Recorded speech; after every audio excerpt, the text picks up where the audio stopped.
Bueno, buenas tardes. Esta maravillosa tarde talaverana. Amigos del colectivo, conocidos de otros eventos, seguimos desde Arrabal con el ciclo este que comenzamos ya hace bastante tiempo. Llevamos, no sé exactamente el número, pero llevamos bastantes charlas dadas sobre historia y arte en Talavera de la Reina. Yo voy a estar poco tiempo hablando, voy a dejar el protagonismo a quien lo tiene que tener, que es Paco Peñalver, que me acompaña. Pero sí que quiero hacer una especie de, primero dar agradecimiento a David, como siempre, que esto ya va siendo nuestra casa, David. Siempre es un placer estar aquí y siempre se nos ha aprendido perfectamente, así que estamos muy agradecidos, lo sabes. Quería, poner un poquito en contexto, con mi poquitas palabras, como digo, lo que es el siglo XIX español. Y sí quería resaltar que dentro de ese siglo XIX español tenemos que tener en cuenta que Talavera de la Reina tiene un cierto protagonismo, ya que prácticamente aspectos fundamentales de este siglo tienen su parte, su pequeña o gran parte, también está reflejada en nuestra propia ciudad. Como no nacional, para contextualizar un poquito la charla de Paco, yo creo que tenemos que decir que dos grandes conceptos pugnan en este siglo, que son, por un lado, absolutismo, por otro lado, liberalismo. Absolutismo tradicional y liberalismo que intenta imponerse a este absolutismo, que finalmente, a duras penas y después de muchos altibajos, de muchas sombras, casi más sombras que luces, pero también hay luces en este siglo, conseguirá imponerse. Y todos estos aspectos los vamos a ver reflejados, en cierta medida, los vamos a ver reflejados en Talavera. Comenzando por la guerra de la independencia, este acontecimiento tan tremendo para nuestro país, del cual Talavera fue partícipe en primerísimo plano. Como bien sabemos, bueno, los aquí sentados, participamos en una investigación que se hizo con motivo del segundo centenario de la batalla de Talavera y tuvimos ocasión de descubrir documentación, mucha de ella inédita, sobre acontecimientos de nuestra ciudad relacionados directamente con este evento en un lugar tan cercano, tan céntrico como Madrid. Cómo Talavera se convirtió en el lugar de paso de muchos participantes de primera línea de este acontecimiento y las secuelas que dejó de estos 5 años largos de estancia de sucesivos ejércitos y destrucciones, saqueos, etc. Las secuelas que dejó en nuestra ciudad, que prácticamente hasta mediados del siglo XIX no logró recuperar un poquito lo que había sido a finales del siglo XVIII. Pues bien, aquí tenemos ya, en primer lugar, el prolegómeno de la charla que vamos a tener hoy. Después de esta guerra, de nuevo regresa el absolutismo y hay un intento de volver a retomar eso que se había conseguido con la guerra, de volver a retomar ese liberalismo que nos había dado una constitución, la primera constitución española de 1812, mediante un periodo de 3 años, trienio liberal, del cual también conmemoramos hoy. La charla hoy quiere recordar un poquito este segundo centenario de este fin, de este periodo de libertad, o de intento de libertad que se intentó conseguir en nuestro país. Sobre las repercusiones de este trienio liberal en Talavera de la Reina, va a ser sobre lo que me imagino que centrará Paco Peñalver, centrará su intervención. Y ya simplemente para terminar, decir que bueno, más adelante en el siglo sucedieron muchísimas cosas de las cuales nuestra ciudad también tiene mucho que decir. Por ejemplo, estamos hablando del carlismo. El carlismo tiene sus arranques, uno de sus principales arranques. La primera guerra carlista tiene como centro Talavera de la Reina. Luego no tuvo mucha repercusión, mucha prolongación, pero sí que tenemos ese prurito de ser uno de los lugares donde se produjeron los primeros lanzamientos de tipo de orden carlista. Luego tenemos las desamortizaciones, luego tenemos la Primera República, luego, como motivo de la Primera República, la traída del primer ayuntamiento republicano en Talavera, la traída de la estatua del padre Juan de Mariana, de la cual también tiene un estudio hecho muy concreto aquí mi acompañante, Paco. En fin, el motín del PAN, de las mujeres del PAN de 1898, uno de los primeros motivos con cariz, los primeros movimientos con cariz un poquito libertario que tuvo lugar en España, protagonizado por mujeres. Aquí tenemos a Benito entre nosotros también, que también lo ha estudiado bastante, etc. Tenemos estudiado este siglo XIX en Talavera de la Reina y después de estas pequeñas pinceladas que he dado y muchas más, podemos decir que sí, que nuestra ciudad aparece muy a menudo en todas estas sectores. Y bueno, yo nada más agradecerle a Paco que haya hecho caso, que nos haya atendido, sabíamos que lo iba a hacer, no podía ser de otra manera, y simplemente lo dejo con él y seguramente que alguna cosa interesante, siempre nos cuenta cosas interesantes, seguro que algo bastante interesante nos va a contar. Nada más, lo dejo con Pablo Piñolet y su sala. Muchas gracias.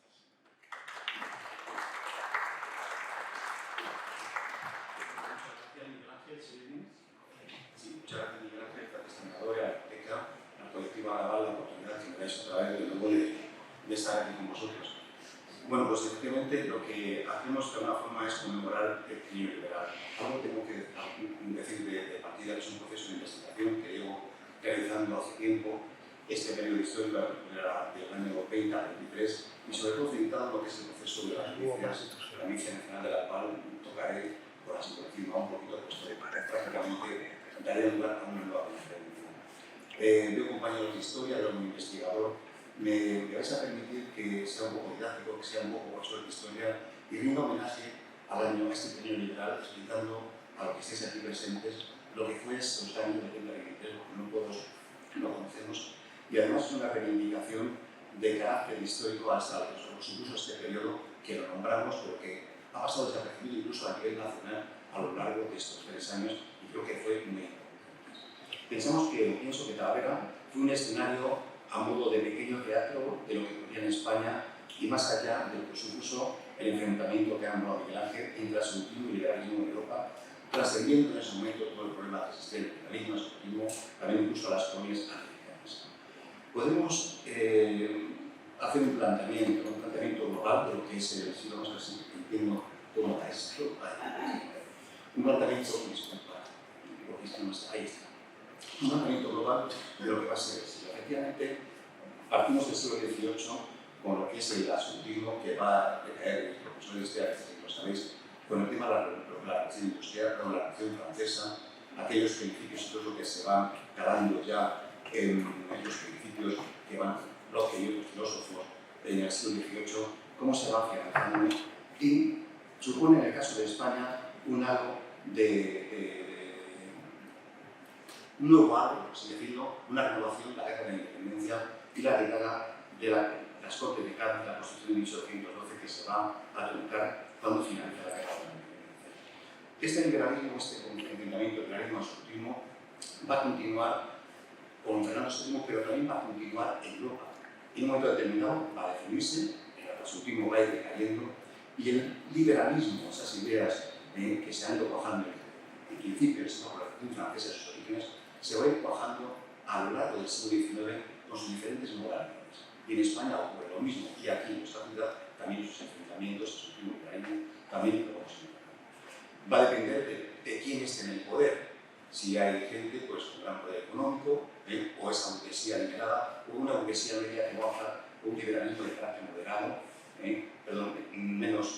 más exaltado, más radical. Por el contrario, ese liberalismo de carácter doctrinario va a estar defendido por una burguesía o unos centros de poder políticos, económicos mucho más altos. Tenemos que entender que lo que pasa en España no es ajeno a lo que está pasando en Europa. Y hablamos del año 2023, y entre ellos una revolución, la revolución nuestra del 20, que va a marcar también pautas en otras revoluciones europeas, tanto en Nápoles, en Piemonte, en el propio Portugal, incluso va a servir también el modelo para, en este caso también para las zonas americanas. Pero son oleadas revolucionarias que se van a dar ese siglo, el año 30, el año 1948, también como la Comuna de París. Y en ese liberalismo que va a echar de una forma a desplazar al socialismo, también de alguna forma es un poder de las élites. Y mientras tanto, como hay ¿qué pasa? Que viene el liberalismo, están bien las construcciones que se van realizando, está acorde a esos poderes fácticos que hay, pero en cambio se están marginando otros sectores. Son los sectores campesinos, obreros, trabajadores, y ese luego va a emerger en el último tercio del siglo, ¿verdad? Con los movimientos socialistas, movimientos obreros, con los movimientos republicanos, etc. Y abrir las puertas a lo que sea el siglo XX, a los movimientos democráticos. Tenemos que entender, por lo tanto, que esto es una especie de punto de partida, ya vaya a ser la Constitución de 12, que es un punto de partida en España, pero también motivación para otros países y otros movimientos a lo largo de este siglo XX. El contexto internacional en el que nos movemos, también lo ha nombrado Miguel Ángel, es la caída de Napoleón,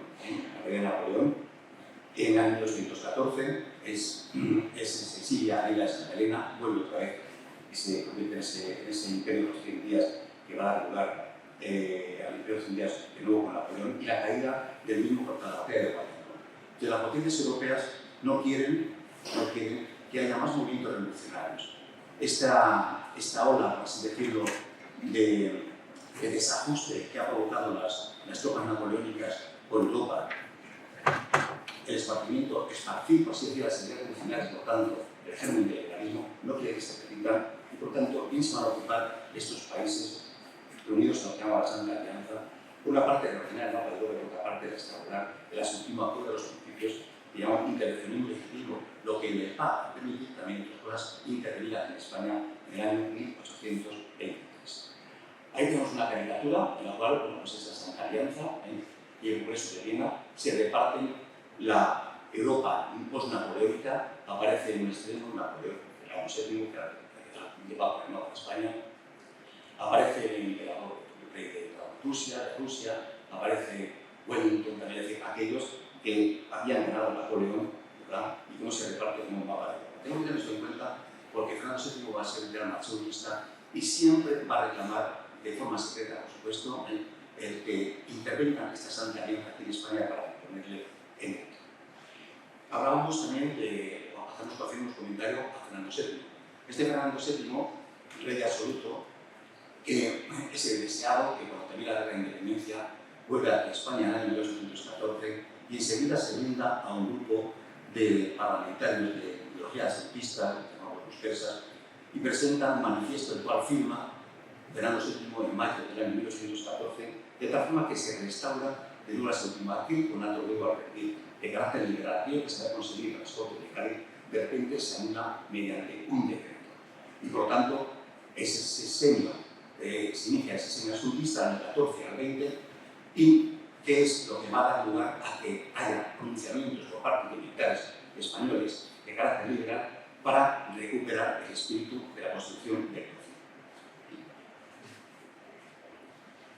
Pronunciamientos que tenemos aquí en esa causa liberal que suponían a los militares aspiraciones muchas veces truncadas por la nueva generación de estos militares jóvenes que estarían cumpliendo en la guerra de independencias, cargos que habían ocupado generales más viejos, adeptos a Fernando VII, y aún son militares que se convierten en guerrilleros, como digo, propician lanzamientos. Espoz-Mina, en Pamplona en el año 1914, Coblén en La Coruña, Laci en 1917, pronunciamientos que se van prolongando en la historia de España durante el siglo XIX, pero como no, tenemos que recordar el pronunciamiento militar del golpe de Estado de 1936, 1936 o el del año 1980. Normalmente esos militares eran de gradación media y tenían en principio un escaso respaldo popular, cierta improvisación, también una cierta ingenuidad a la hora de llevar a cabo esos pronunciamientos. Y así llegamos al año 20. De los pronunciamientos, el que va a triunfar va a ser el del comandante Rafael Diego en Cabeza de San Juan, concretamente el 1 de enero de 1820, el cual proclama la Constitución de 1812. Pensemos que la Constitución de 1812 estuvo en vigor desde que se proclamó el año 12 hasta que fue anulada por Fernando VII en 1814, y ahora va a ser el único periodo de tiempo casi más largo en el cual va a estar de 20 a 23. Las raíces están en parte en el malestar que había entre la tropa destinada a marcar América, pues porque dotaban de las naves pues parece ser que estaban en malas condiciones, y eso fue un poco también la chispa que animó a la insurrección, en este caso también, sin enseguida, el coronel Antonio Quiroga, recién liberado de la cárcel, que subió también a los batallones dirigidos a Cádiz, y bueno, pues enseguida se estableció en la isla de León, bloqueando la plaza, y ahí también se reunió la conjura. La conjura fue contra el absoluto, Fernando VII, reivindicando, como decía, la Constitución de 1812 y toda la normativa que conllevaba y que se había anulado, lo que decía en el año 1814. El triunfo de este pronunciamiento militar inauguraba un periodo de retorno al liberalismo, el trío liberal, o también lo llamamos el trío constitucional. Diego también emprendió una expedición por Andalucía con sus 1.500 hombres, pero en cambio tuvo un impacto muy relativo e incluso estuvo a punto de que lo están siguiendo de una forma verse vencido, pero en cambio, a finales de febrero comenzaron levantamientos en otros lugares de España, en Ferrol, en La Coruña, en Oviedo, también había una desesperación en Madrid, y bueno, pues esto de alguna forma hizo consolidar el alzamiento por golpes de Estado, que se dio alzamiento de la Santa Muerte. El rey Fernando VII decidió combatir la insurrección y trató de enviar a Enrique O'Donnell, conde de la actual, en este caso, para enfrentarse a las tropas liberales en Ocaña, concretamente el 4 de marzo. En cambio, lo que hizo este hombre fue acceder a lo que las condiciones de los liberales y, por tanto, también jurar la Constitución. Fernando VII convocó, ante la situación que se veía, convocó las cortes estamentales el 6 de marzo con el fin de aterrizar esta manera revolucionaria, y días después otras ciudades se pronunciaban también por la Constitución, Barcelona, Pamplona, Tacón, etc. Madrid se fue convirtiendo también en un escenario de protestas. Desde la Puerta del Sol se dirigía la multitud a Palacio, una comisión exigiendo a Fernando VII que jurara la Constitución. También los liberales colocaron una lápida provisional en la Plaza Mayor, y por las calles individuos un libro impreso de la Constitución en la mano obligaba a los transeúntes a acatarlo y besarlo de rodillas. Fernando VII llegó a jurar efectivamente la Constitución. Las protestas que llevaban a las propias puertas del Palacio Real reclamando que se la jurara, hizo que restableciera el ayuntamiento, aquel constitucional de Madrid del año 1914, y bueno, pues juró la Constitución el mismo el día 9 de marzo. Se formó una junta provisional consultiva al mando a cargo del arzobispo Luis de Borbón, y se estableció una convocatoria de elecciones municipales, también la disolución de la Inquisición, la libertad de imprenta, también se liberaron los presos que estaban en prisión. Y el 10 de marzo, Fernando VII presentó un manifiesto de una arresto. Ha sido después de la estación de la Constitución que estaba comentando lo que se hacía protestas. Presentó un manifiesto a la nación en el cual expresaba su disposición, decía: marchemos francamente, yo primero por ser una constitucional admitida. Él era un rey de corazón absolutista, lo siguió estando, igual que había conspirado contra su padre Carlos IV en el Escorial en 1907, también en la juez en 1938, fue un rey que sintió, vivió y murió como rey absoluto. La Constitución ese día fue leída a los paseos de Prado, hubo una celebración de carácter popular. En la Plaza Mayor ya se estableció una lápida de forma definitiva, se cambió en la Plaza Mayor de Madrid el nombre de Plaza de la Constitución, y bueno, pues se fueron de forma progresiva también jurando la Constitución en otros lugares. Se formó un primer gobierno, un gobierno presidido por Agustín Reyes, que no se de forma despectiva le llamó el Ministerio de los Presidiarios, porque la mayoría había estado en la cárcel. Eso sí, logró introducir un ministro, un secretario de Estado, que era el Marqués de las Amarillas, que procedía de las filas absolutistas. Como decía, el rey era de corazón absoluto. Siguió conspirando a hablar del trienio, y esa va a ser la tónica general. El restablecimiento de la Constitución se manifestó en diferentes grabados, en monedas, caricaturas, abanicos, juegos de café, con un significado simbólico muy claro y un carácter propagandista. Podéis ver ahí algunos de esos elementos, en este caso porcelana, en caricatura, en este caso, también en la Constitución, como diciendo que tienes que aguantar, que es lo que tienes que soportar, que se ve con el llamado impersa, de uno de aquellos que habían firmado aquel manifiesto que se había presentado a Fernando VII en el año 1390. Continuamos con los juramentos, y hay que destacar el papel importante que tienen los párrocos y los clérigos, también los profesores de la comunidad y de primeras letras, enseñando a los niños, enseñando a la población, incluso desde el púlpito, lo que era la Carta Magna Se fueron fijando, como decía, lápidas a favor de la Constitución por todos los lugares. Siempre había procesiones, ubicación en una hornacina, bajo un dosel, existían luminarias, camino de campanas, y bueno, la Constitución se consideró como un libro sagrado. También, paralelamente, lógicamente, aquellos que eran opuestos, aquellos servidores, iniciaron movimientos contrarrevolucionarios, eran los partidarios del rey Escoto. El 8 de junio, víspera de la apertura de ambas cortes, la Guardia Real se anuda un pañuelo blanco en el brazo, salen a caballo del Palacio Real, con el fin de que el rey se apoyara en la misma e impidiera la apertura de las nuevas cortes. Ahí vemos uno de los símbolos de la actitud contraria a la Constitución. Se formaron también juntas provinciales a lo largo de todo el espacio nacional que asumieron la defensa de ese proceso revolucionario. Aquí en Talavera de la Reina también ocurrió. Es importante el papel que van a jugar las sociedades patrióticas, que se reunían a ciudadanos muy activos en el debate público, procedentes a mayoría de clases acomodadas, que ejercían una actitud de control sobre los poderes públicos, a los cuales luego voy a hacer referencia. También, como no, la Audiencia Nacional, que estaba contemplada en las Cortes de Cádiz, que entraba en vigor, cuyo reglamento temprano, el 24 de abril de ese año 20, pone en funcionamiento como milicia voluntaria. Estaba organizada entre las provincias, con escala voluntaria, entre gente de 18 y 50 años. También hablaremos del sistema público, la sección de delincuencia y demás, una diapositiva que os pondremos acá. En el caso de Talavera de la Reina, la actual Constitución también se curó, pero me gustaría hacer un detenimiento y un retroceso al respecto y ver ese proceso de cura de la Constitución, no solo de la cura, sino qué mantiene la Constitución. La actual Constitución, nuestra del año 78, tiene sus antecedentes en las promulgadas por las Cortes españolas a lo largo del siglo XIX, y concretamente también la rectificaron en el año 31.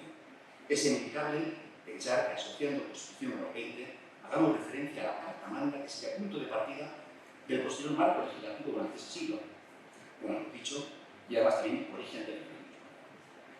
Bien, en la Constitución del 12, que sería entrada en el año 14, hemos comentado, por el rey falaz y perverso, en palabras de Galdós, que juró la misma, forzada por la circunstancia, y anulándola posteriormente en el año 1823 y también luego. Hasta aquí llegó al año 23 la ley de leyes, aunque su espíritu y el camino iniciado en pro de un sistema de monarquía parlamentaria ya no se detendría, plasmándose en las futuras constituciones canónicas años 1887, 1845, 1869 y 1896, con las variantes y características propias de los grupos liberales dominantes a que he hecho también referencia en cada momento, ya fueran moderados, progresistas o ideológicos. Nos paramos a describir cómo se vivieron tres hitos históricos que tuvieron como común denominador la Constitución del 12. En nuestra pequeña ciudad, por entonces, Talavera de la Reina, hemos hablado de teatro, un teatro en el que nos fijamos, pero que bien podría trasladarse, como hemos dicho, a cualquier pueblo o ciudad de España, en aquel tercio del siglo XIX, con personajes universales asumiendo papeles de época, diferentes cargos, estatus social y grupos ideológicos. En primer lugar, por referencia a la jura de la Constitución de agosto del 12, que tuvimos la ocasión de describir cuando hicimos la carrera en el libro, el primer estadio de este recorrido lo encontramos efectivamente en agosto del 12. Estamos en plena guerra de la independencia. En marzo se promulgó la Constitución Mexicana en Cádiz, EPA, no sé, y habría que esperar la derrota causada a los franceses en la batalla de los Arapiles, en julio del 12, para que estos se retiraran hacia el norte peninsular y entonces, en la zona peninsular, el centro de la península, pudiéramos efectuar los actos de jura de la Constitución y concretamente aquí en Talavera de la Reina, los días 8, 9 y 10 de agosto de 2003. Podemos imaginar la ciudad de aquel momento, un ambiente festivo, con coladuras, ventanas, balcones, interiores, noche, repique de campanas, y toda la ley, muras franceses, con corrida de edificios, las secciones centrales, etc.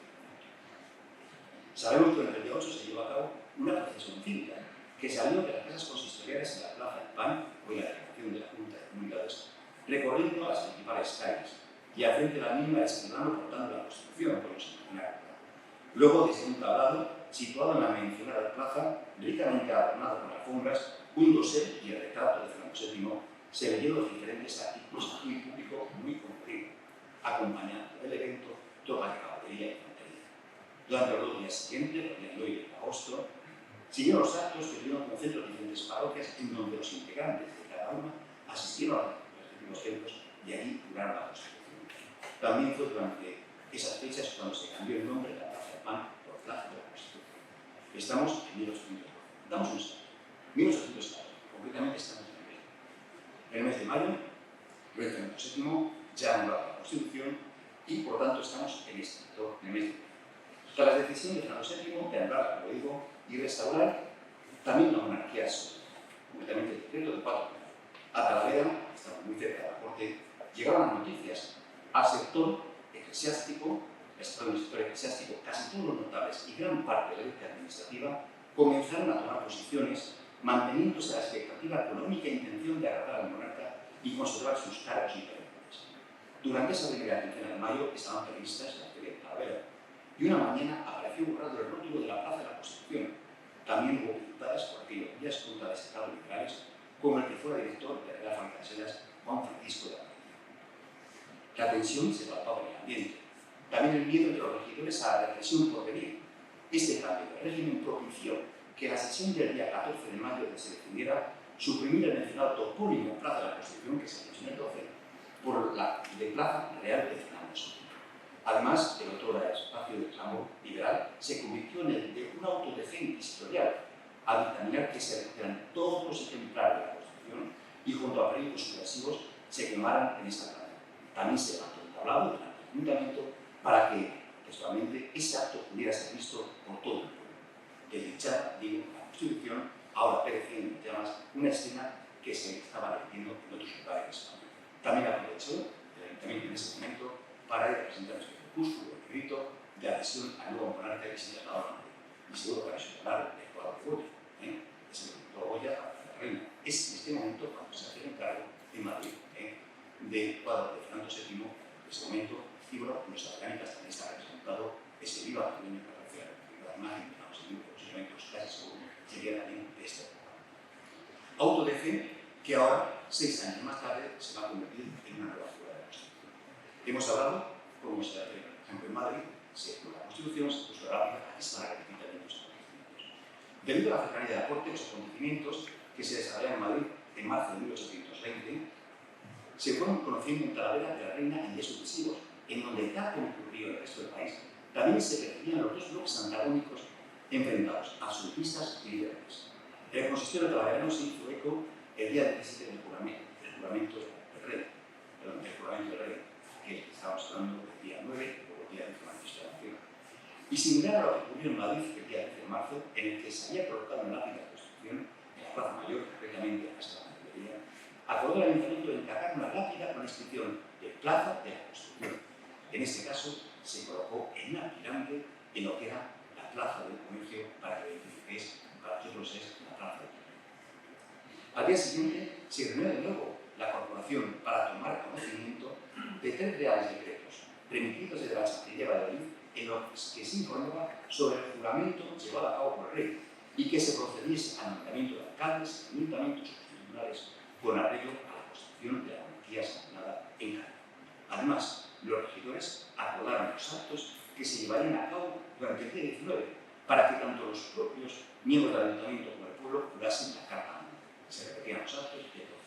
Efectivamente, estamos el 19 de marzo, coincidencia, porque el 12 de marzo había sido también, en marzo, esa fecha es la promulgación de la Constitución. Ahora, en el 20, a las 8:30 de la mañana, se congregaron en las salas consistoriales los justicia, regidores, diputados, procuradores, en definitiva, el ayuntamiento en pleno, también asistiendo el coronel del regimiento de caballería de Calatrava, que estaba entonces en la Constitución.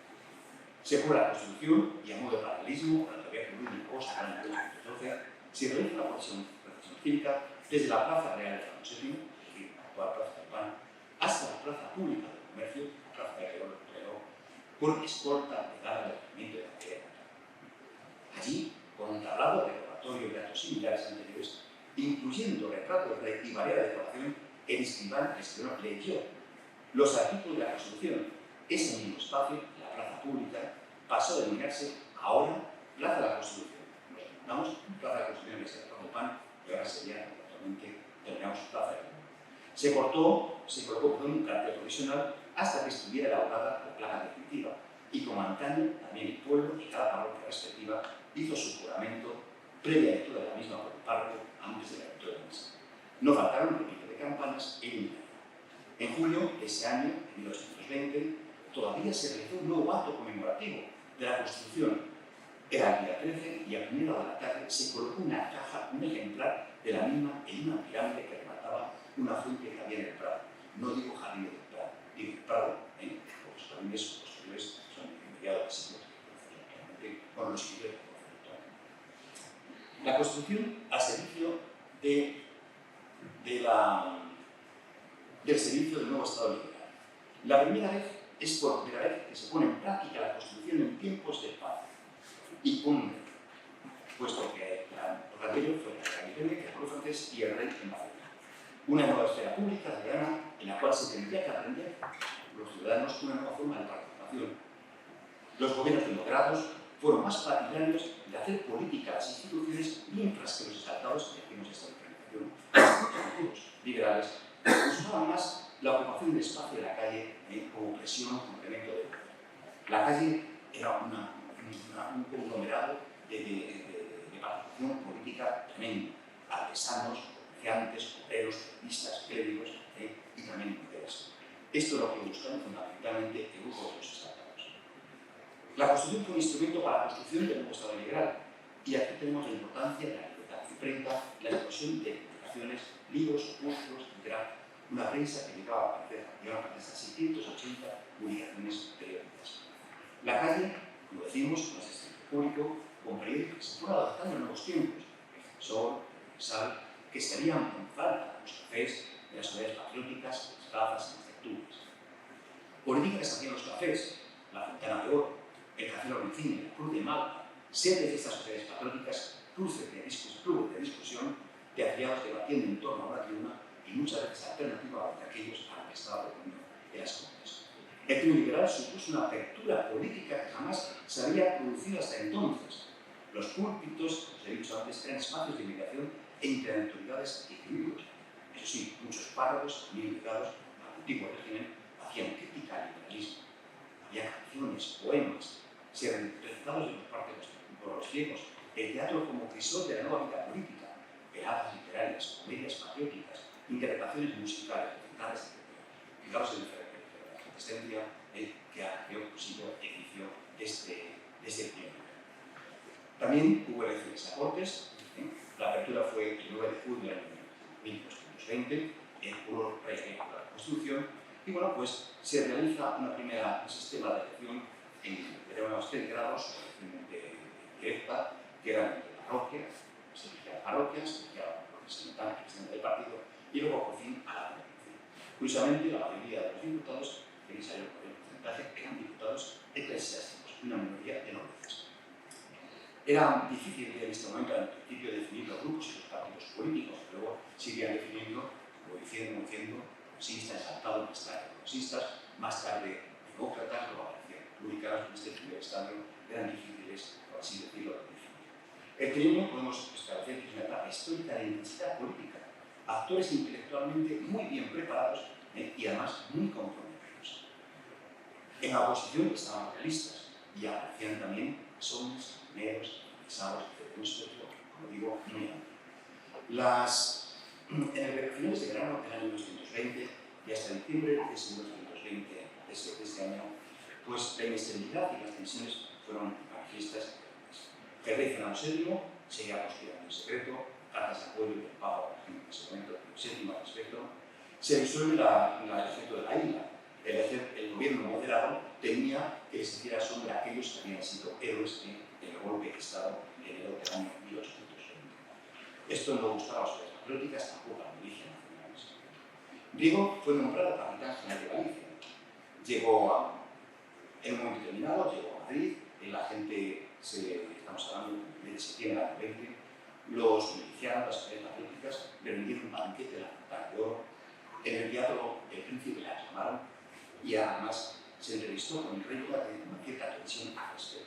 Lo que es verdad que por las calles ya se cantaban esa canción del Trapa, como símbolo de la resistencia. Era un Trapa en la que, en otras letras, se decía: por los serviles no hubiera unión, ni pudiera constitución, pero es preciso roban el hueso y el liberal les dirá eso: trágala, trágala, trágala, trágala, trágala. Bien. Con el tiempo, también hubo otra canción contrarrevolucionaria que venía a la repetita, cantada por los asultistas y por los sermones, afectos a Fernando VII, y que hacía la referencia de la Constitución de Cádiz, diciendo españoles, aliados traemos religión, viva la paz, Viquita bonita, pío pío, viva la Señora Inquisición. Eso fue el tiempo también a modo de cosas oscuras.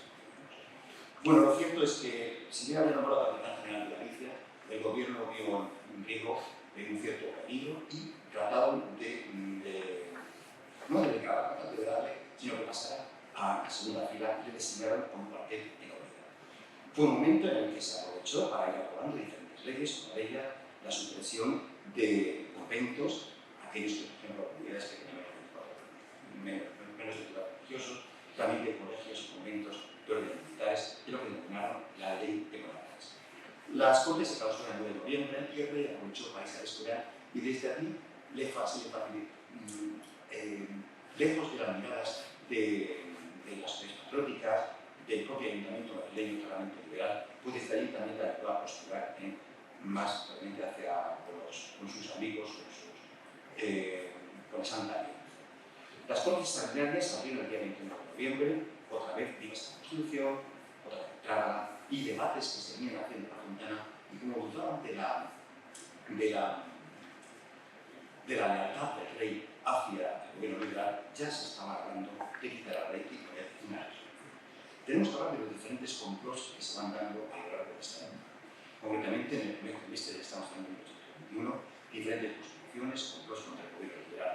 Uno de estos fue llevado a cabo por el cura de Carajón, confesor del rey, que se llamaba Martín Vinuesa. Concretamente fue en el mes de enero del año 1820.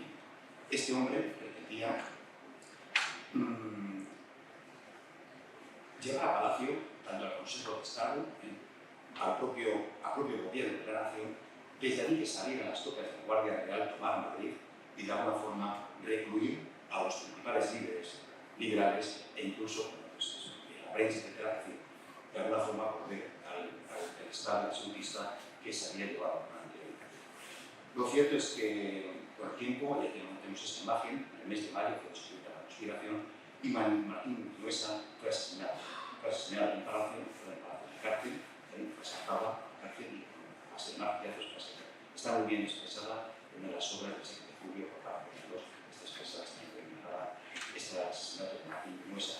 Todo fue pues, porque en el juicio que se llevó a cabo pensaban que iban a ejecutar, y lo cierto es que simplemente condenaron a 10 años de prisión. Bueno, pues el rey, como si no hubiera pasado nada, en las Cortes abrieron el 1 de marzo de 1821, y bueno, aunque había pactado su discurso con Argüelles, lo cierto es que al final se salió del mismo y acusaba al gobierno de haber sido el causante, porque no le hacía mucho caso al rey, y haber sido el causante de los desórdenes y que se promovieran insultos hacia su persona. Esto provocó, entre otras cosas, la división del gobierno de aquel momento. Hablando de la Santa Alianza, no podemos olvidar también lo que había ocurrido en Nápoles, en Portugal, ese clima que se estaba viviendo también revolucionario y que estaba imitando lo que estaba pasando en España, e incluso habían cogido como modelo la Constitución de 1812. La Santa Alianza, que es esclavista, Rusia, Prusia, incluso había también Francia, Portugal, no podían consentir que esos movimientos revolucionarios se diseñaran también por Europa. Era la Europa de los congresos. Europa, el congreso de ellos se ocupó precisamente el año 20, en el que se reconoce el derecho de la intervención en esa República Checa y posteriormente, en enero de 1821, el AIBAS, Eslovenia, también acuerdan la intervención concretamente en reinos y las naves por parte de las fuerzas austriacas para frenar estos conatos. En Madrid apenas no tuvieron intervención concretamente con el AIBAS, presintieron del gobierno español que hubiera presencia, y eso sí, el rey sí que aprovechó estas circunstancias para seguir tratándose con sus amigos absolutistas que estaban allí representados. Los austriacos invadieron Nápoles anteriormente, también en el año 1821, y esto anunciaba un mal presagio para el régimen constitucional de España, con, eso sí, por el apoyo y el aumento de las partidas realistas. Uno de estos conatos se hizo manifiesto en Madrid, y concretamente lo que denominamos la batalla de las baterías. Fue en septiembre del año 1821. En verano del 21 habían continuado los desencuentros entre el gobierno constitucional del rey Y bueno, pues la batalla de la platería es situado, que es en torno a la plaza anterior a la fundación de la Plaza Mayor, ese espacio que también se llama así calle Mayor, pero que en aquel momento es el espacio que ocupa y es lo que llamamos la calle de la Mayor, o calle 17 de octubre, a la cual hace referencia, hasta el mercado de San Miguel, de por aquí estaría también ya lo que es el Ayuntamiento de Madrid, para que nos situemos. Bueno, pues los antecedentes están otra vez en griego. Él había sido nombrado capitán general de Aragón, por estas fechas, a la final de 1921, y bueno, pues hubo una conspiración contrarrevolucionaria y se hizo circular la patraña, ahora es falsas noticias, de que al frente de un ejército ruso, por lo menos, Riego iba a entrar a Degüello, que solamente se hacía en la ciudad, y hacer volar el santuario donde se veneraba la Virgen de Ética. Pues, esas falsas noticias le hemos tenido el ejemplo de cada año. Fue sembrado el mismo el 9 de septiembre, pero bueno, había sido víctima de ese plan mutido, como decimos, por esos círculos revolucionarios en Zaragoza. Enseguida, los círculos liberales se hicieron el mismo de lo que había pasado, realizando manifestaciones de desagravio en varias ciudades, incluida Madrid.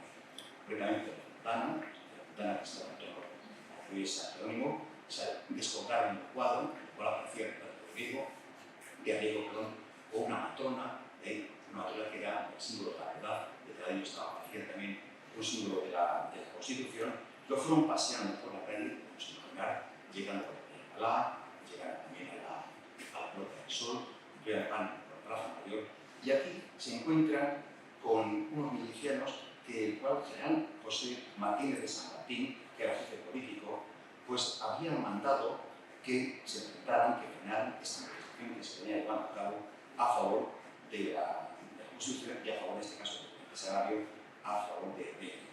Y bueno, es un enfrentamiento que termina en la calle de Platerías con el enfrentamiento entre estos individuos y la policía. Aquí podemos ver claramente las dos posiciones a las cuales me refería antes.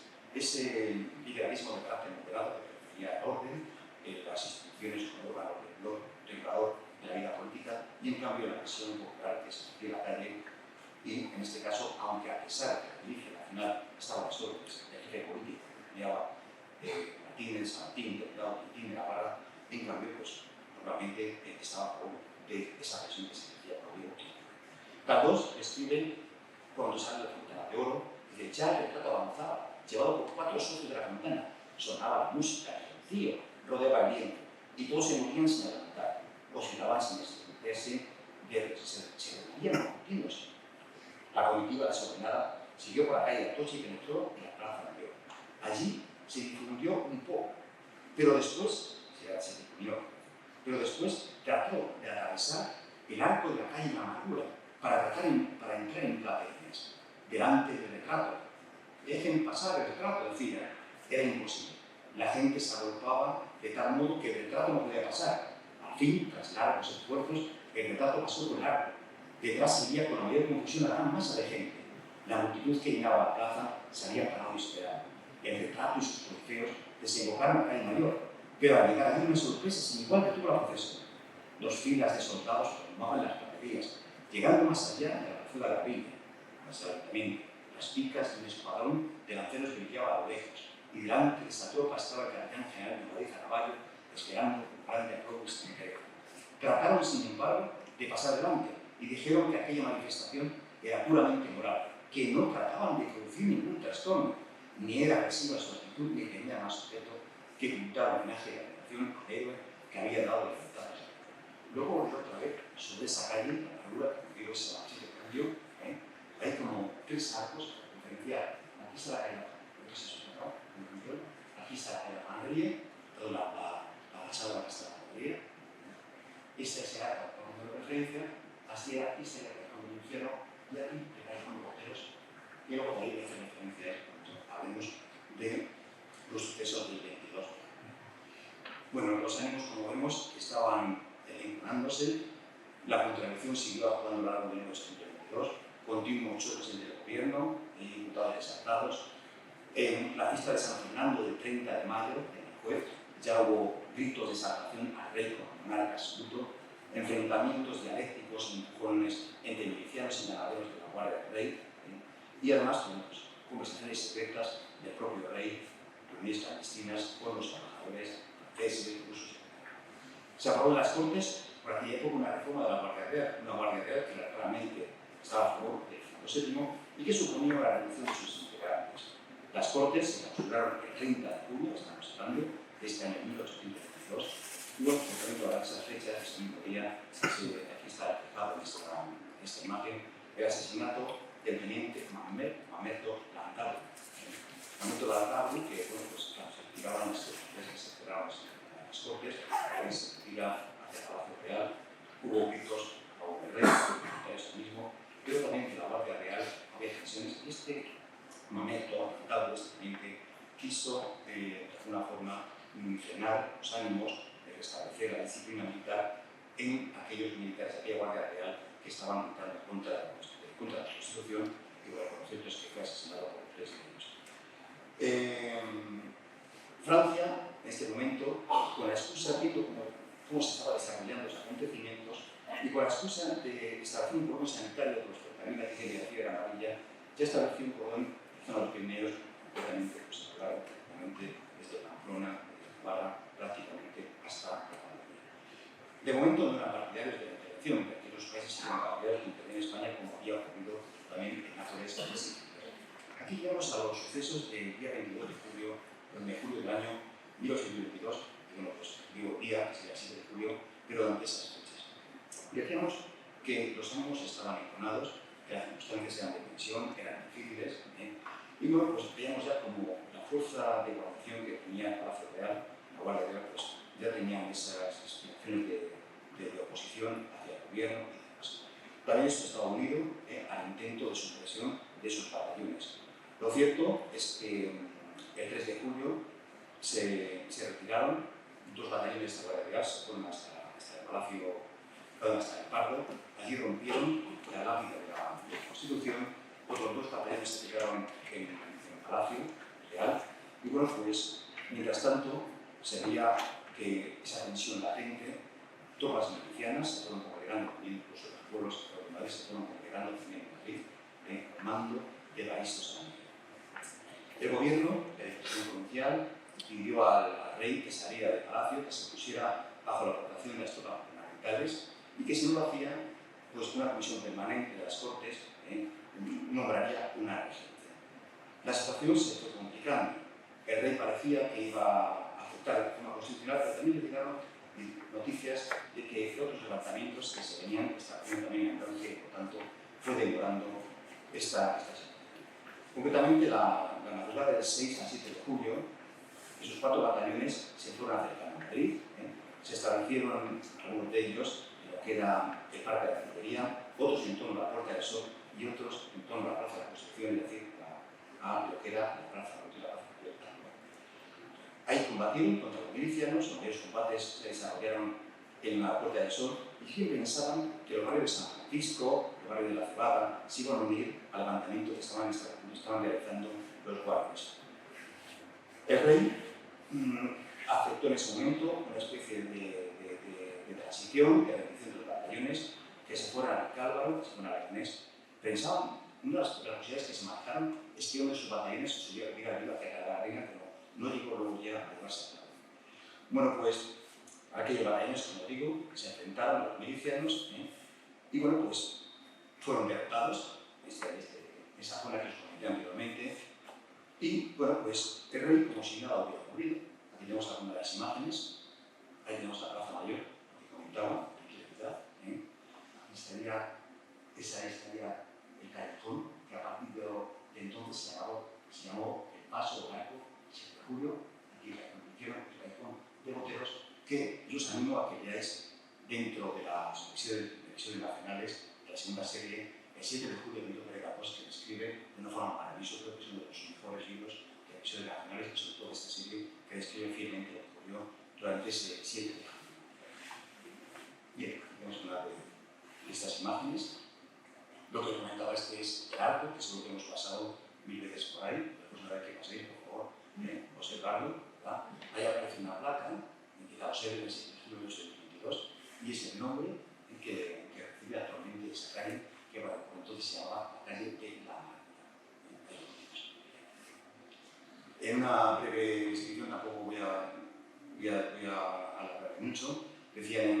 Plaza Mayor, decía Galdós, los milicianos ocupaban toda la calle.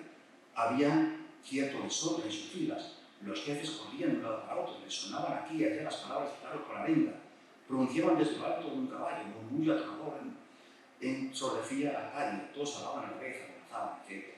Hablaban de constitución, libertad, contra el despotismo, ¿verdad? Bueno, ya eso puesto una serie de palabras, una serie de frases, como el cañón de boteros y la amargura de la a su vez, los nuevos disparos, etcétera. A mí me da mucha pena que haya episodios que hayan pasado desapercibidos no solamente en la historia nacional, sino en la historia de Madrid, y bueno, pues incluso yo a nivel local pues quise hacer un pequeño guiño, y el año pasado, el 7 de julio, tuvieron la bien en el periódico La Tribuna en publicar un pequeño artículo conmemorando efectivamente ese bicentenario, y ahí tenéis un poco ese recorte de prensa que aparece ahí, y también os pongo una fotografía de cómo se conmemoró el 7 de julio en el centenario del año 1922.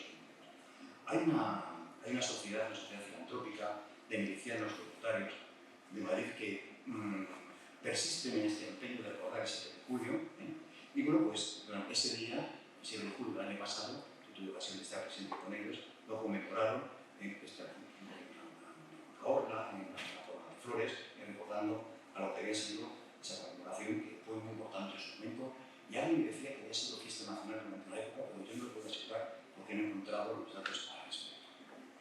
El 7 de julio supuso una victoria importante para los por cierto, que hago ese paréntesis cuando he dicho que me da mucha pena, por ejemplo, aquí, el año 2012, no tuvimos conmemoraciones tampoco de la Constitución. Todavía tuve bien la tribuna, mejor tuvo bien de publicar un artículo sobre la Constitución de entonces, y a pesar de nuestro empeño, ¿verdad? Cuando pusimos la conversación a la vez, los artículos que escribimos, pasa desapercibida, y de verdad me da mucha pena. Y hago también todo preciso. Parece ser que tenemos que tener pues, elementos significativos, estéticos, ruinas romanas, etcétera, para que de alguna forma recordemos la historia de nuestra nación. Muchas veces estos elementos no son tan estéticos, no son tan presentes, ¿verdad?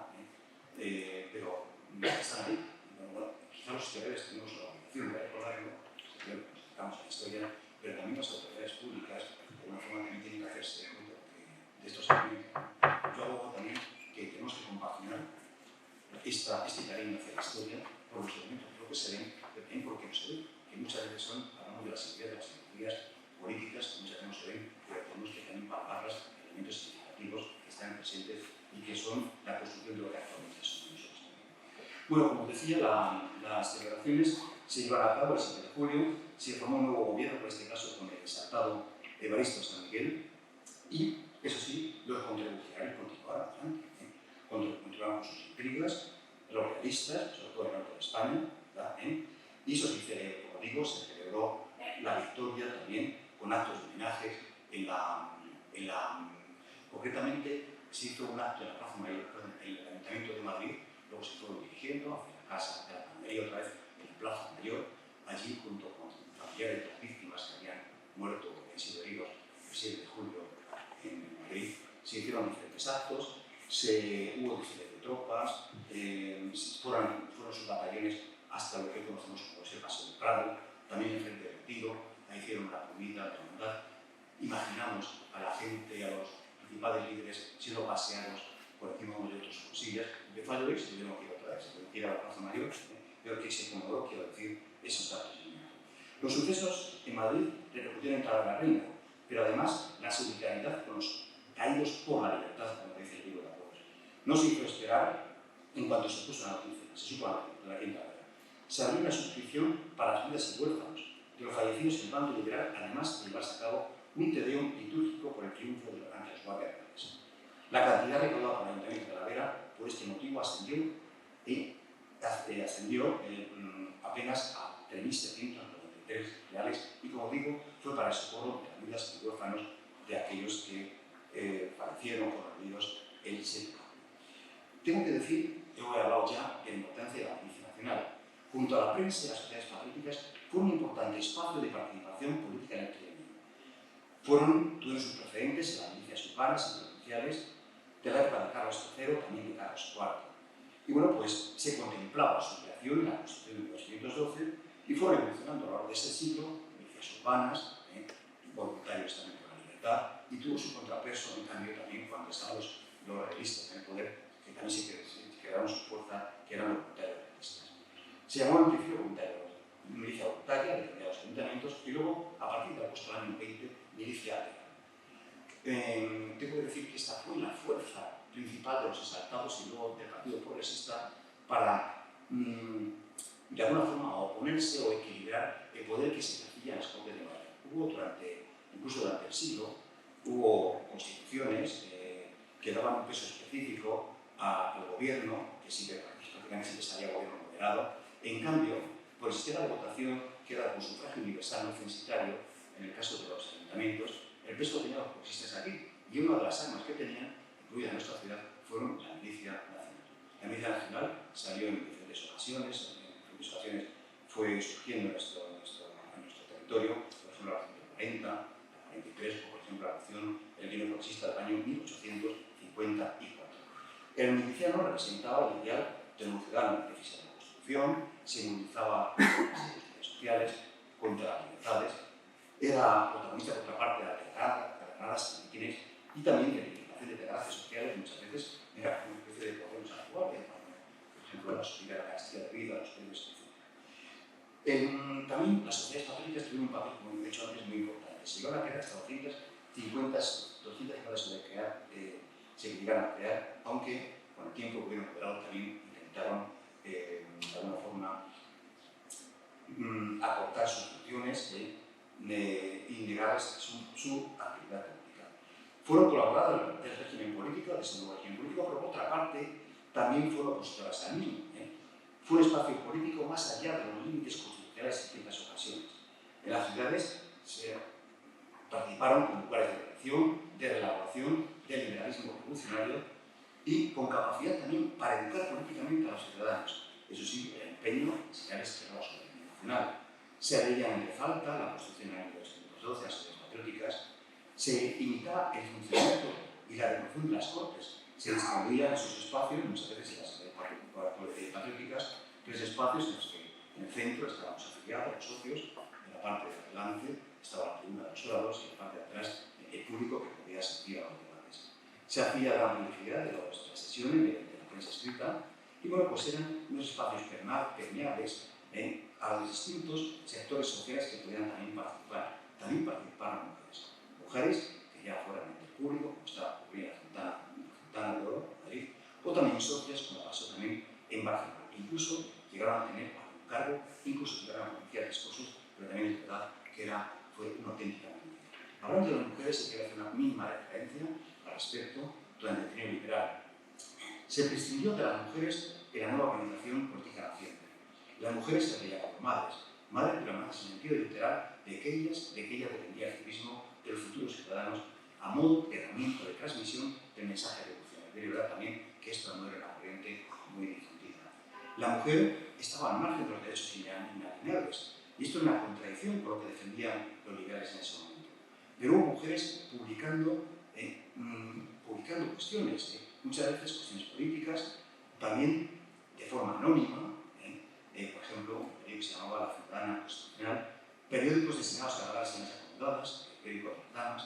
No se las permitía asistir a las Cortes, incluso hubo unas votaciones y salió con mala idea que no podían asistir a las Cortes.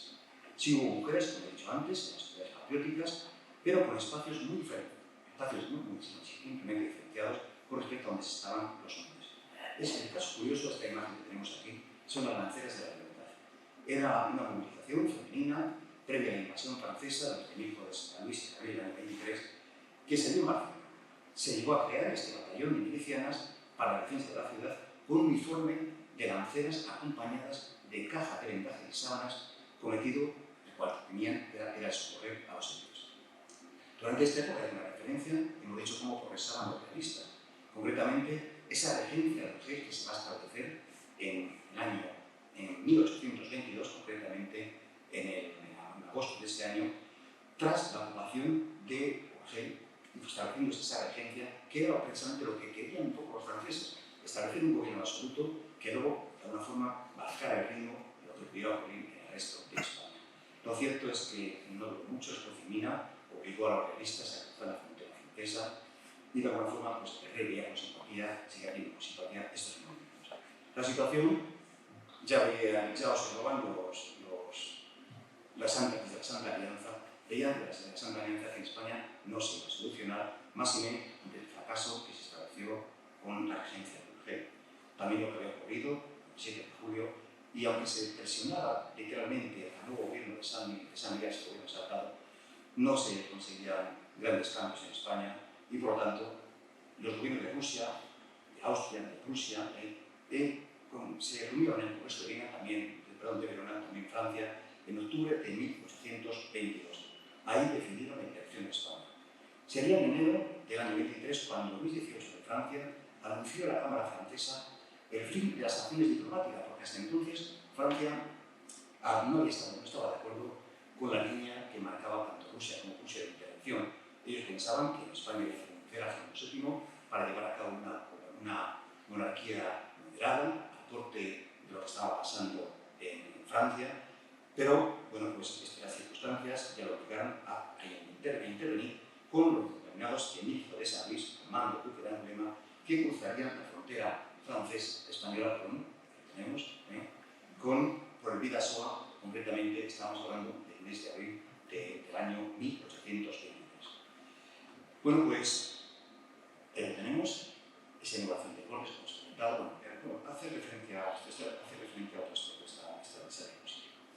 En el 1 de marzo se había inaugurado la nueva legislatura de Cortes, en la que Fernando VII no asistió, y su ausencia fue leído un discurso donde él expresaba su visión de la Constitución. Esas Cortes, ante la necesidad, viendo lo que estaba ocurriendo, que era posible la invasión, como así hoy sería en el mes de abril de ese año 23 de la invasión de España, propusieron trasladar el gobierno de la nación y al propio rey trasladaron hacia el sur, concretamente a Sevilla. Fernando VII se oponía a la misma, presentando una serie de certificados, escudándose de que no podía porque estaba enfermo. No le hicieron caso y así pues, se marcharon hacia Sevilla, donde llegó la comitiva el día 10. El día 23 de mayo, es decir, prácticamente hace 200 años, entraba el duque de Angulema en Madrid. Allí se establecía una regencia formada, entre otros, por el duque del Infantado y bueno, pues también un gobierno encabezado por Calamar. Ante la imposibilidad de tener ese progreso galo más allá de Peñaperros, su avance hacia el sur del gobierno, abandonó Sevilla, buscó refugio en Cádiz, otra vez de nuevo con la oposición del rey, y bueno, pues ahí la artimaña que estableció el gobierno fue declarar al rey con delirio momentáneo. Un artificio que se estaba establecido o podía considerarse según el artículo de la Constitución, concretamente el artículo 187, que cuando el rey no estuviera bien, no estuviera en sus sanos cabales, podía el gobierno establecer ese artículo y tomar la rienda. Llegaron a Cádiz, otra vez devolvieron el poder ejecutivo al rey, y el duque de Angulema, pues con sus tropas, siguieron avanzando hasta Cádiz, hasta Puerta de Cádiz, concretamente el 17 de agosto, y la noche del 30 al 31 las tropas francesas se levantaron, tomaron el fuerte del Tocadero. El 20 de septiembre, tras continuos bombardeos, se perdía también la fortaleza de San Miguel, y pocos días antes, Diego había sido hecho también prisionero.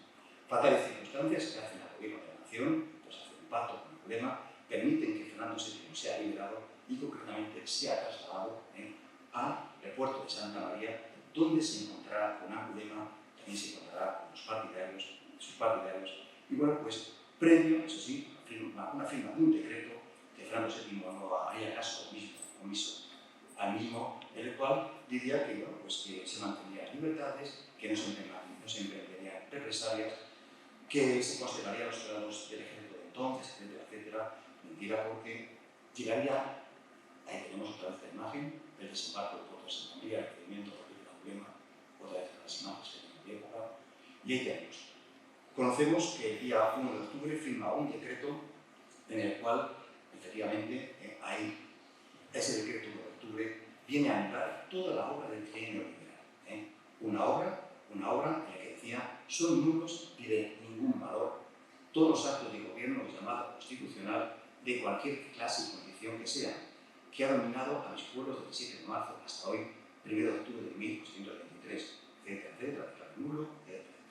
Bien, en definitiva, es otra vez otra regresión, igual que en el mes de mayo de 1814, nació un famoso decreto de 4 de mayo, apoyando los anarquistas persas, pues otra vez, de nuevo, se acoge toda la obra que se había establecido durante el trienio y volvemos a una época surrealista de lo que es la inauguración, lo que vamos a denominar la década ominosa.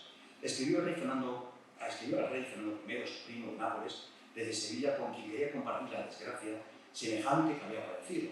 Ahora, el rey Fernando ha sido puesto en Nápoles, ahora le pasa a su primo, los hermanos, y bueno, pues en todo el Mediterráneo, en el momento ese Mediterráneo occidental, digamos, otra vez reina otra vez la segunda. Presión para los liberales, también represión hacia el ciclo liberal, disolución del ejército liberal, con otro nuevo, exilio entre 15 y 20.000 liberales a Francia, Inglaterra, Portugal, Gibraltar, calmar como secretario de espacio de justicia, esa represión, y bueno, pues otra vez nuevos pronunciamientos fallidos, por ejemplo, Eslovaquia actual, Torrijos en el año 1931, Torrijos en el año 31, su fusilamiento, o por ejemplo, asociamientos como el de Mariana Rajoy en el año 31 en Canadá.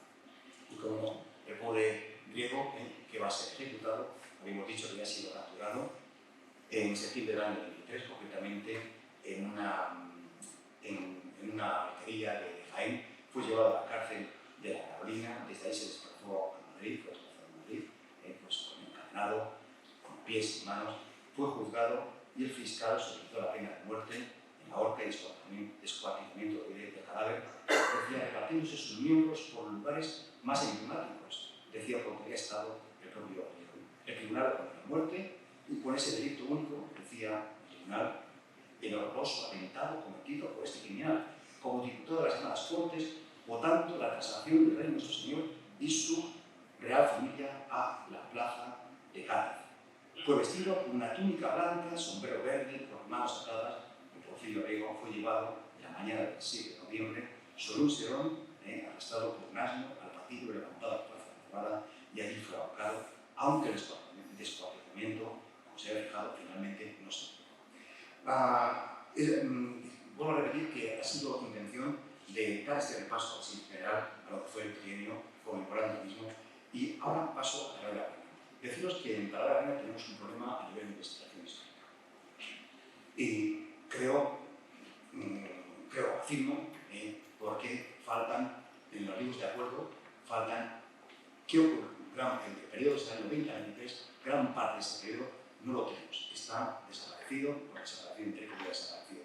Posiblemente fue a causa de las causas que se llevan a cabo hacia los liberales talaveranos, para represión, para juzgarles, irían al jefe político de la provincia y bueno, pues ahí se le darían posiblemente la reputación y ahí es donde estoy ahora indagando, donde encontramos esa historia de nuestra ciudad que de momento está desaparecida. Y por lo tanto, no tenemos muchos datos que digamos, sí podemos hablar de la construcción de la administración y demás, pero no tenemos ese gran libro de libros de sesiones, el libro de actas, que nos daría el curso de lo que fue la ciudad durante aquellos 3 años.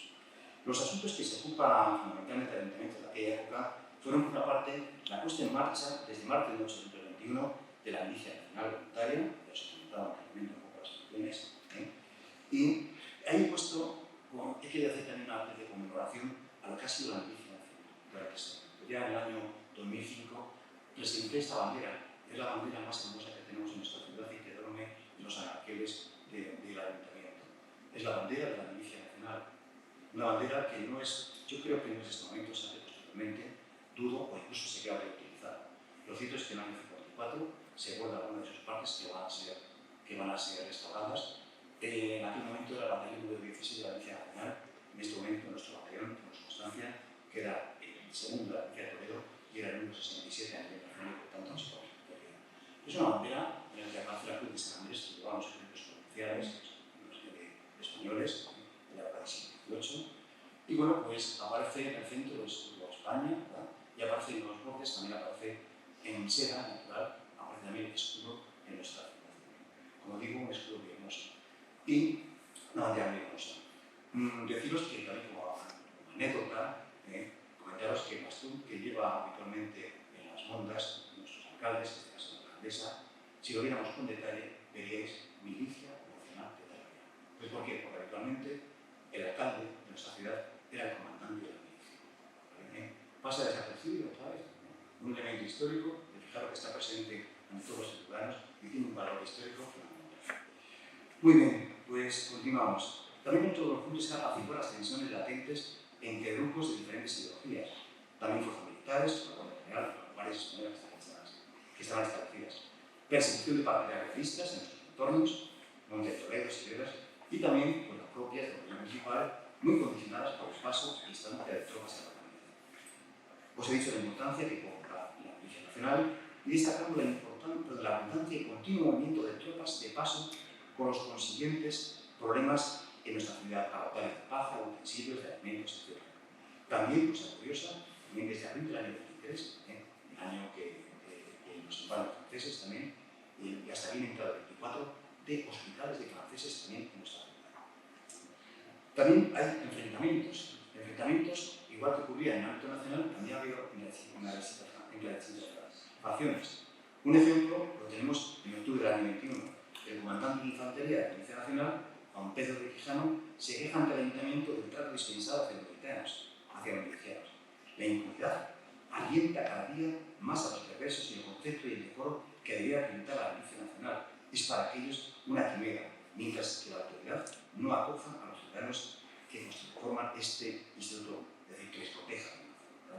También han salido de pasquines, denunciado a los infaciosos, altercado de trompeta de caballería de la Milicia Nacional Gabriel Pedernel en la caverna de Francisco Toisas.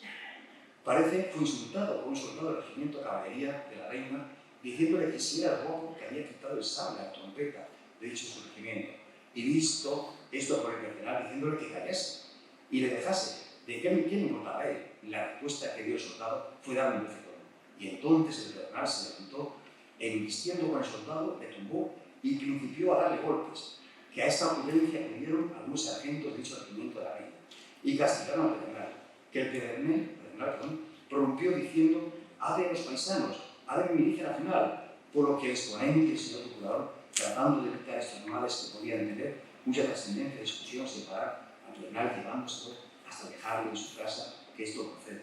La consecuencia fue que se volvió como las tabernas. Canciones subversivas contra el sistema constitucional, vivas a favor del rey absoluto, quejas del regidor José Baranda, en agosto del año 22, en relación, claro, tenemos que tener por el 7 de julio. Baranda exponía aquella noche del 14 de agosto, dice que a las 9 de la noche volvió a la plaza de sábado y vio a 6 paisanos que se hallaban cantando canciones subversivas contra el sistema constitucional y que tratando de ir a ellos se lo impidieron su señora consorte y otros caballeros, con quien tenía asociado por causa de que el grupo era superior y podía resultar pernicioso. Canciones de la rey San Francisco que expresaban, como hacía el Salvador, viva Alfonso VII, nuestros familiares, viva la sociedad. Bien, como veis, unas circunstancias que se van viendo, días más tarde, también el 30 de agosto, se vuelve a repetir un episodio de enfrentamiento con la guardia y el retén de la Milicia Nacional. En el verano de 1922 también hubo guerrilleros facciosos partidas por nuestras zonas. Hasta actuaciones en nuestro entorno, como la de julio del año 22, la partida de Fermín, en Torrijos, Paciente, también con intereses mafiosos, el robo de uniformes también nacional, y otra vez la milicia que va por ellos y que sale por esas partidas a perseguirlos. Persecución al presbítero Atanasio García, juzgado, los clérigos, en muchas veces en ocasiones, que eran también jefes de esas partidas. Meses de julio a septiembre del año 1922, por ejemplo, de Polán, también por Monte de Toledo, Teñero, Granada de Escena, de Piñoso del Rey, recala contra el obispo que llega a Africano, incluso pasa por el lado de la brecha y llega hasta Mejorada, donde dicen que incluso participó en un baile. Este Atanasio Hurtado sería ejecutado a Garauto Vil en noviembre del año 22 en la plaza de Fontones. Otros también, como Feliciano Costa de Vallecasa, en Estrella. También hubo actividad de partidas facciosas que se fueron intensificando en el verano del 22, coincidiendo con el fracaso del golpe del 7 de julio por la Guardia Real. Partidas de faciosos, tropas de carabineros a Toledo, altercados también que van llevándose a cabo con la Guardia Española de Talavera. Bueno, tiros, por ejemplo, que se escucharon durante varios días en el mes de la noche del mes de agosto, en las noches del mes de agosto, es decir, a partir de las 9:30, al otro lado del río Tajo. Fue importante la cercanía de Talavera a la corte. Recordamos, os he recordado la importancia esta importancia la he recordado, y bueno, pues también las dificultades que entraña este ámbito de investigación, y aún así hay algunas notas en las que nos señala esta importancia y cómo llegan estas noticias pronto a nuestra ciudad. Es temprana la presencia del endiosamiento de las tropas francesas contra las españolas, las primeras calificadas como libertadoras. Habían salido de Talavera en 1913 por la guerra de independencia y ahora, 10 años más tarde, llegan aquí. Se crea una junta de subsistencia en nuestra ciudad para atender a las necesidades de suministrar paz, policía, suministros, etc. Bueno, pues todo esto ocurre mientras que se produce el traslado del rey a Sevilla, concretamente en los meses de mayo, de julio. Hay un clima de incertidumbre en nuestra ciudad, van cambiando las tornas, y bueno, pues se conoce la marcha del rey de Sevilla, como digo, y aquí en nuestra ciudad también hay una serie de eventos a responder. Solicitud que hace el ciudadano Domingo Abrial al Ayuntamiento de Talavera.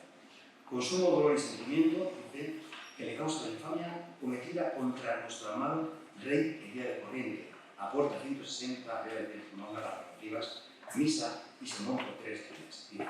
El Ayuntamiento decide poner bandejas para rogativas en la ermita del Prado, se refiere porque está preso en Sevilla y tal. Represalias y enjuiciamientos también con liberales. La cárcel estaba abarrotada de presos. Un testimonio del médico de aquella época, José María de la Paz Rodríguez, hace referencia al hedor intolerable, al peligro de que se expandiese la fiebre carcelera entre los presos a causa del sistema constitucional.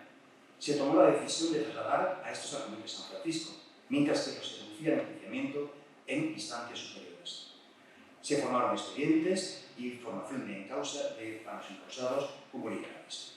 Concretamente, uno que se llamaba Carlos de la Llave, al cual se le preguntaba si había bautizado el rey, si había pertenecido a Patrias Sagrados, si había pertenecido a la milicia, y el ayuntamiento tenía alguna forma que aseverar si lo había sido o no para poder ser encauzado. Se celebraron en Talavera Reina diferentes actos por la libertad del rey y su familia cautivos en Cádiz. Es este contexto en el que tiene conocimiento el consistorio el día 11 de agosto de la libertad del rey y su familia que decimos cautivo en Cádiz. Como hemos dicho, sin embargo, no fue hasta el 29 de septiembre cuando las Cortes autorizaron a Fernando VII a salir de la ciudad para reunirse con el duque de Angulema. Es posible que el éxito de las fuerzas expedicionarias, galas acercándose hasta Cádiz, donde llegaron el 17 de agosto, para su posterior asedio, y la información de estos avances llevara a considerarse en Talavera la efectiva liberación del rey. En este sentido, se hizo eco a la corporación y llevó a cabo una serie de actos para conmemorar este supuesto hecho. A partir del día 11 de marzo, ese día 11, se mantuvieron 3 días de iluminaciones, calles, balcones, ventanas, se corrió un torneo enmarmado al día siguiente, para el domingo 17, también se ofreció una misa, oración de gracias, un tedeum, etc. Bueno, también se hizo repique de campanas, de alguna forma conmemorando efectivamente la libertad.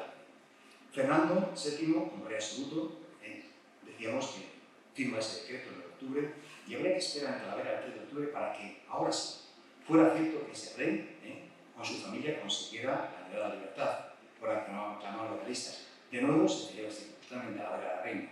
Recibida la noticia de la libertad del rey, se acuerda que el domingo siguiente se celebre misa solemne con tedeum y sermón de acción de gracias en la iglesia parroquial, asistente de cabildos, comandante de armas, para que tenga a bien hacer efectivo el servicio también oficiales franceses, que haya 3 días de iluminación y repique general de campanas, se recorran 2 toros en Maromado. Otra vez se van repitiendo esos actos como anteriormente. Conmemoración que los miembros de la corporación, como antaño, hicieron sus antecesores del año 14, tras la vuelta de Fernando VII, una vez finalizada la guerra de la independencia y la consiguiente restauración del absolutismo. Ahora, de forma similar, viajará otra delegación a Madrid para felicitar al monarca tras anular la obra legislativa de la Constitución de 1950. Y yendo más allá, en un ambiente, imaginamos, laboratorio de la causa realista, inclinados por la tendencia a elecciones de momento, la exaltación de la victoria sobre los liberales del trienio, nuestros ediles talaverenos se unen a las acciones que ya otras ciudades y villas del reino venían haciendo, regalan al monarca una finca. El ayuntamiento, decían, queriéndose el ejemplo de varias ciudades y las villas principales del reino, obsequian a su majestad para defender los gastos del Estado, se ponga al mismo a su disposición la esa llamada Hija de Biblia en cadena. Terminamos estas conmemoraciones y también esta exposición hablando de cómo se trasladamos a años más, al 30 de mayo de 1824, la festividad de San Fernando, y bueno, pues como también la antaño plaza del comercio, también plaza de la Constitución, ahora también van a quitarse su nombre y van a recibir otra vez el nombre de Plaza de Nuestro Señor Fernando VII. El sacristán de la Ermita del Prado, Simón Sáez, años más tarde, estamos hablando del año 1895, y todavía va coleteando todo el problema de la ajuda de la Constitución y aquellos que habían sido afectos a la misma, pues el hombre va a ser acusado de servidor al régimen liberal. El peligro que conllevaba que al mismo, pues le supuso a este sacristán que fuera acusado de colaborador. Concretamente, el 13 de junio de 1820 había llevado el libro de la Constitución hasta una fuente de Prado, como he dicho anteriormente. El pobre tuvo que demostrar que solo había sido un recadero y que fue un mandato del alcalde de entonces, Juan Antonio Montero, quien le mandó llevar este libro hasta esa fuente, el cual había, como he dicho anteriormente, una pequeña pirámide, y que había sido el maestro de obras el que había metido el libro de la Constitución. Pero solamente decir cómo años más tarde, 20 a 25, de 25 años más tarde, todavía se estaba llevando a cabo, se estaba haciendo una depuración de aquellos que habían sido liberados. Esta última imagen es una alegoría femenina, fue de la Constitución, por Fernando VII. Con esto decir que, disculpad que posiblemente me haya alargado un poquito más, deciros que bueno, fue un periodo, como digo, muy interesante, un periodo en el que hace poco alguien hablaba de cómo la guerra civil española hasta el 36, alguien hablaba, bueno, también se le los diputados, alargándola desde hasta el 24, aquel problema que había en crisis del 34 en Asturias, en parte de España, del año 1974. Bueno, él podía haber hecho incluso de una forma, no es verdad, porque las cosas no eran las mismas, era el 36, pero además, pero sí podríamos haber hablado de un conflicto civil continuado que podría haber habido no solamente en el 20, sino también durante el siglo XIX, con esos conflictos que hemos visto en la ciudad, también con las guerras carlistas y demás. Bueno, pues deciros que Talavera va a ir emergiendo a partir de esta época, sufrirá los problemas también o vendrá los que venía cargando de la guerra de independencia. Yo creo que hasta los años 30 no va a recuperar el impulso que tenía con anterioridad a la guerra de la independencia. Deciros que efectivamente aquellos presos fueron encausados. Creo que, tal como viene algunas clasificaciones, algunos de ellos morirían, no sé si por mención, por enfermedades, pero sí hubo un cambio drástico, brusco, y si es otro dato histórico, lo que es la década ominosa, sí podemos estudiarlo muy bien, porque efectivamente esas notas, acciones, periodos de acuerdo, diferentes cifras y demás, sí que las podemos contemplar en nuestro ayuntamiento. Bueno, pues muchísimas gracias por vuestra asistencia y por escuchar nuestra. Y ahora Madrid, ¿no?